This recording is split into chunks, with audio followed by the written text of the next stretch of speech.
Assalamualaikum warahmatullahi wabarakatuh. Alhamdulillahirabbil alamin. Assalatu wassalamu ala asrofil anbiya'i wal mursalin. Sayyidina wa maulana Muhammadin wa ala alihi wa sahbihi ajma'in. Amma ba'du.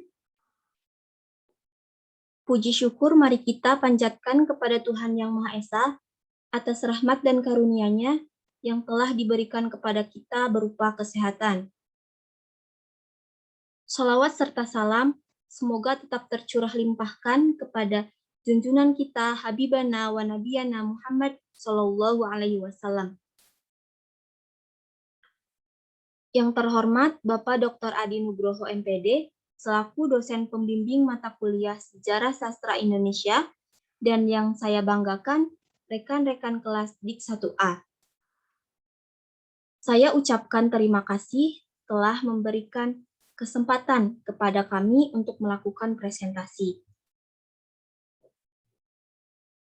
Pada pertemuan kali ini, kami akan mempresentasikan materi mengenai sejarah sastra Indonesia periode 1942 sampai 1945.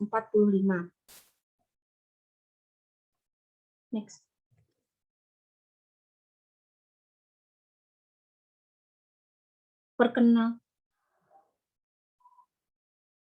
Perkenalkan, kami dari kelompok 3. Saya Firdari Parahma sebagai moderator dan pemateri 4. Ada Elisa Benita Saragi sebagai pemateri 2. Erni Febriani sebagai pemateri 3. Dan Fahmi Rizky Mardiansyah sebagai pemateri 1. Adapun pembahasan yang akan kami sampaikan yaitu next.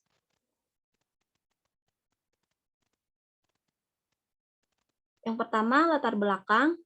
Yang kedua, para penyair dan karyanya. Yang ketiga, perkembangan cerpen dan drama pada zaman Jepang. Dan yang terakhir, karakteristik sastra pada periode 1942.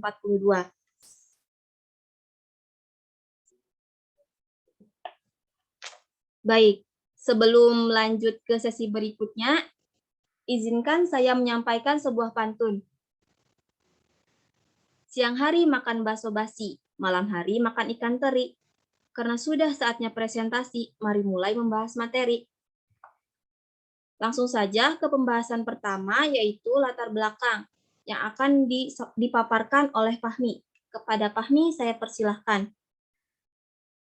Baik, terima kasih. Latar belakang. Indonesia dijajah Jepang selama 3,5 tahun merupakan saat-saat yang penting dalam sejarah bangsa dan juga sastra Indonesia.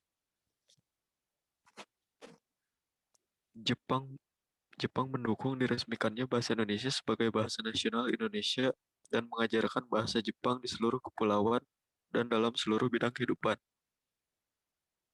Tentu saja, maksud Jepang kemudian akan menggantikan bahasa Jepang sebagai bahasa persatuan Indonesia. Tetapi karena waktu mereka di sini hanya 3,5 tahun, maka besar keuntungannya untuk Indonesia.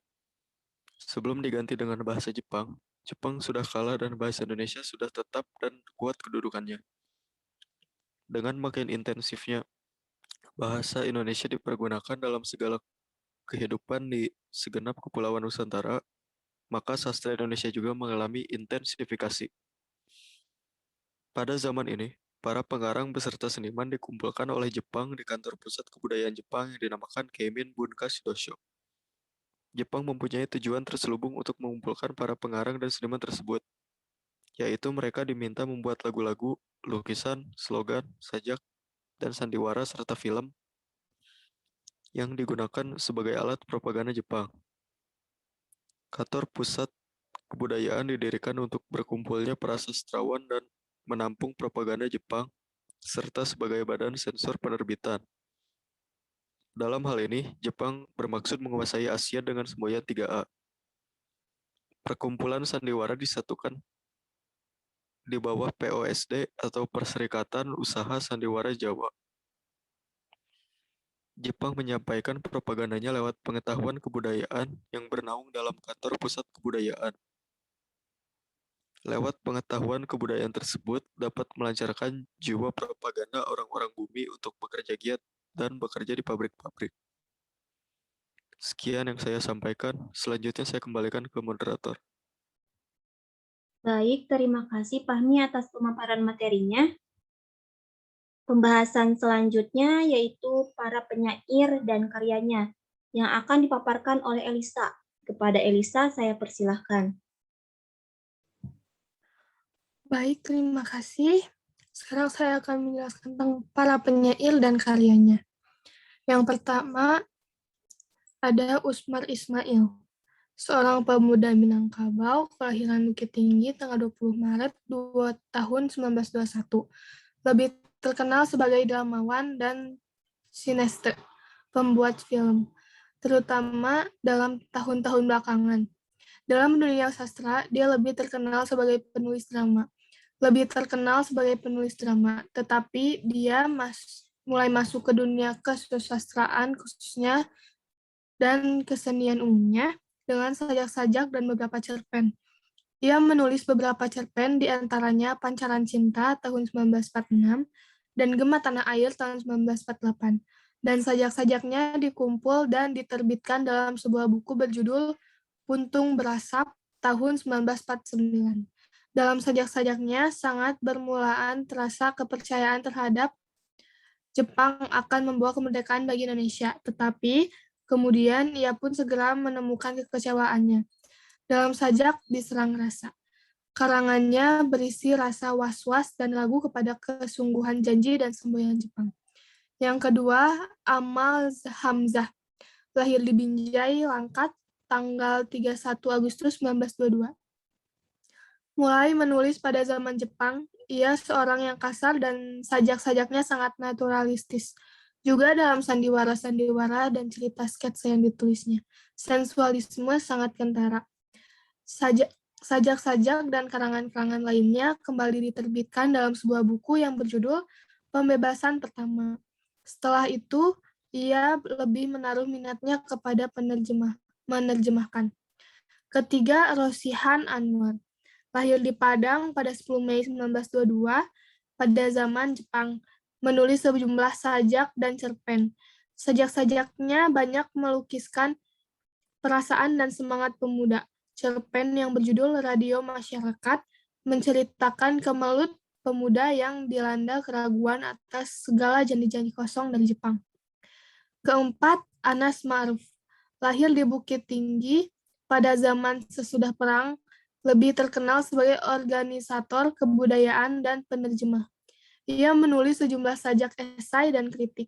Ia pun menerjemahkan karya-karya para pengarang dunia seperti Rabindranath Tagore, John Steinbeck, William Saroyan, dan lain-lain. Dan yang kelima, M.S. Ashar, lahir di Kutaraja 19 Desember 1921, yang pada zaman Jepang menulis beberapa buah sajak, menjadi terkenal karena sebuah sajak yang berjudul Bunglon. Dan yang keenam, Mariam Amin, lahir di Bengkulu 1921. Penyair wanita zaman Jepang ini menggambarkan kehidupan rakyat dan bangsa Indonesia sebagai ikan dalam akuarium yang dilukiskan dalam prosa miliknya, Tengoklah Dunia Sana. Dan yang terakhir, Nur Jamsu, pada zaman Jepang menuliskan sejumlah sajak yang melukiskan hati yang diamuk remaja. Dia menulis cerpen antara lain yang berjudul Terawang, yang dimuat dalam majalah Gema Suasana tahun 1948.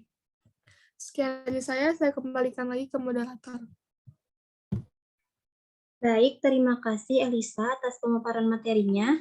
Pembahasan selanjutnya yaitu perkembangan cerpen dan drama pada zaman Jepang yang akan dipaparkan oleh Erni. Kepada Erni, saya persilahkan. Baik, terima kasih. Di sini saya akan menyampaikan materi yaitu perkembangan cerpen dan drama pada masa Jepang. Yang pertama, ada cerpen. Pada zaman Jepang ini, cerpen tumbuh dengan subur. Beberapa pengarang baru muncul, sayembara pengarang cerpen diadakan dalam majalah-majalah yang terbit saat ini seperti Panji Pustaka, Jawa Baru, dan lain-lain. cerpen banyak diberi tempat. Cerpen Umar Ismail dan Roshihan Anwar telah disebut-sebut. Selain mereka, pada zaman Jepang itu, H.B. Jassin juga menulis cerpen yang berjudul Anak Laut. Cerpen Anak Laut ini bukanlah cerpen Jassin yang pertama, tetapi mungkin cerpennya yang terakhir.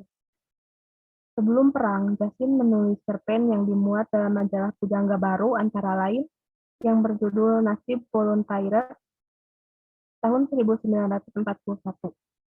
Pada masa sesudahnya, Jassin lebih mencurahkan perhatian kepada penulisan kritik dan esai sastra sambil menyelenggarakan dokumentasi sastra modern. Pengarang cerpen lain yang muncul pada zaman Jepang yaitu Bakri Shergar. Cerpen yang pertama berjudul Di Tepi Kawah mendapat hadiah pertama sayembara mengarang cerpen. Cerpen itu melukiskan kehidupan di tepi kawah yang jauh dari masyarakat umum, tempat sepasang suami istri melarikan diri. Cerpen itu merupakan cerpen pelarian, lukisan alam gunung berapi dan kawah yang indah dan teliti ditulis oleh Bakri. Kemudian Di Tepi Kawah dibukukan dengan jejak langkah pada tahun 1953. Cerpen-cerpen yang dimuat dalam buku itu pun semuanya melukiskan kesepian dan pelarian dari dunia ramai disertai dengan humor yang berat dan tidak menarik. Pada masa sesudah perang, Bakri masih ada juga yang menulis cerpen, tetapi perannya sebagai pemimpin lembaga seni sastra Lekra lebih banyak dicurahkan kepada penulisan karangan-karangan yang berupa kritik, polemik, dan semacamnya. Ia menulis buku Sejarah Sastra Indonesia Modern tahun 1964 yang baru selesai 1 jilid. Yang kedua adalah drama. Penulisan drama pada zaman Jepang ini boleh dikatakan sangat subur. Hal ini mungkin disebabkan oleh kegiatan rombongan-rombongan sandiwara yang berkumpul dalam Perserikatan Usaha Sandiwara Jawa yang dipimpin oleh Armijin Pane. Beberapa nama pengarang yang banyak membuat sandiwara pada zaman Jepang, yang pertama Armijin Pane, yang pada masa sebelum perang menulis lukisan massa barang tiada berharga, dan lain-lain. Pada zaman Jepang ini, menulis beberapa buah sandiwara lagi. Semua sandiwara yang dituliskannya itu kemudian dibukukan dengan judul Jinak-Jinak Merpati tahun 1953. Di dalamnya, selain yang ditulis Armijin Pane pada masa sebelum perang dan masa Jepang, ada juga yang ditulis segera sesudah proklamasi kemerdekaan, berjudul Antara Bumi dan Langit, yang mempermasalahkan kedudukan kaum Indo di dalam Indonesia merdeka. Yang kedua, Umar Ismail, yang namanya sudah tersebut dalam hubungan penulisan sajak dan cerpen. Pada zaman Jepang ini, menyadur Kichi Kairu karangan Kikuchi Kawan. Seorang pengarang Jepang menjadi Ayahku Pulang. Di samping itu, ia pun menulis sandiwara kepahlawanan rakyat Kepulauan Maluku yang mengadakan perlawanan terhadap Belanda berjudul Mutiara dan Nusa Laut. Keduanya tidak pernah diterbitkan menjadi buku, tapi berkali-kali dimainkan oleh penggemar menjadi sebuah film yang disutradarai sendiri, berjudul Dosa Tak Berampun tahun 1950. Yang ketiga, Abu Hanifah atau El-Hakim, yang pada zaman Jepang menulis beberapa drama yang kemudian dibubuhkan menjadi taupan di atas Asia. Ada 4 buah drama yang dibuat dalam buku ini, yaitu Taupan di Atas Asia, Intelek Istimewa, Dewi Reni, dan Rogaya. Dalam drama-drama El-Hakim, terasa dasar-dasar agama Islam dan kecenderungan memilih Timur dalam pertarungan antara Timur dan Barat yang dianggapnya sebagai pertentangan antara idealisme dan materialisme. Selain menulis drama, ia juga menulis roman berjudul Dr. Limbu tahun 1952, tetapi kegiatan di lapangan politik lebih banyak menarik minatnya. Ia pernah menjadi menteri serta menerjemahkan sejumlah buku yang berhubungan dengan persoalan-persoalan politik. Yang keempat adalah Idrus, yang pada zaman Jepang menulis beberapa buah drama, di antaranya Kejahatan Membalas Dendam, yang kemudian dimuat dalam bukunya Dari Ave Maria ke Jalan Lain ke Roma, tahun 1948. Jibaku Aceh, tahun 1945, Keluarga Surono, tahun 1948, dan Dr. Bisma, tahun 1945. Dalam Kejahatan Membalas Dendam, ia melukiskan perjuangan pengarang muda meskipun si pengarang kolot hendak main guna-guna segala. Yang kelima, Toto Soekardi, yang menulis sandiwara Bende Mataram yang berlatar belakang masa perang di Ponegoro pada tahun 1825 sampai 1830. Sandiwara ini kemudian diterbitkan oleh Balai Pustaka bersama-sama dengan sebuah sandiwara pula karangan Ibnu Kertapati berjudul Tumping Sarengpati dengan judul Bende Mataram tahun 1945. Juga sandiwara karangan Ibnu Kertapati mengambil latar peristiwa sejarah yang lampau. Tempat kejadiannya di Bali pada akhir abad yang lalu ketika Belanda hendak menyerbu ke sana. Sekian dari saya, selanjutnya saya serahkan kepada moderator. Baik, terima kasih Erni atas pemaparan materinya. Pembahasan terakhir yaitu karakteristik sastra pada periode 1942 sampai 1945 yang akan dipaparkan oleh saya sendiri.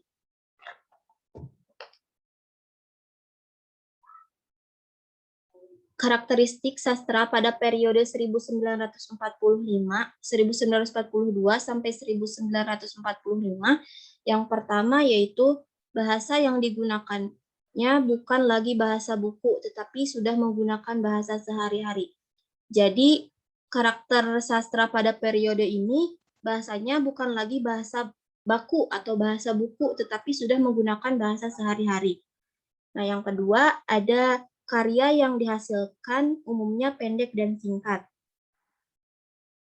Hal ini disebabkan pengaruh kondisi saat itu, yaitu masyarakat dituntut untuk bekerja keras, cepat, dan singkat dalam segala hal.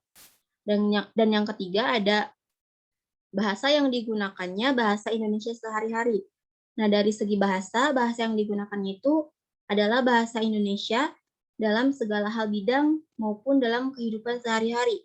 Sehingga bahasa Indonesia mengalami perkembangan yang pesat karena bahasa Indonesia diharuskan dipakai di sekolah-sekolah, perguruan tinggi, dan dalam pergaulan sehari-hari. Perkembangan bahasa Indonesia ketika itu bisa dikatakan sedikit dipaksakan agar dalam waktu yang secepat-cepatnya menjadi alat komunikasi yang dapat digunakan ke seluruh pelosok untuk semua bidang. Yang keempat, karyanya lebih sederhana. Kehidupan kacau dalam bidang ekonomi juga mengajarkan para pengarang Indonesia supaya belajar hemat dalam berkata-kata. Setiap kalimat, setiap alinea ditimbang dengan matang baru disodorkan kepada pembaca. Juga segala superlativisme yang menjadi ciri dan kegemaran para pengarang pujangga baru telah ditinggalkan. Ekonomisasi kata dan bahasa itu tampak jelas sekali, bahkan cara penulisan pun disederhanakan. Dalam memilih materi untuk menulis sastra menjadi lebih sederhana. Nah, yang terakhir yaitu yang menjadi perhatian pengarang adalah kenyataan sehari-hari yang tampak dan benar-benar terjadi.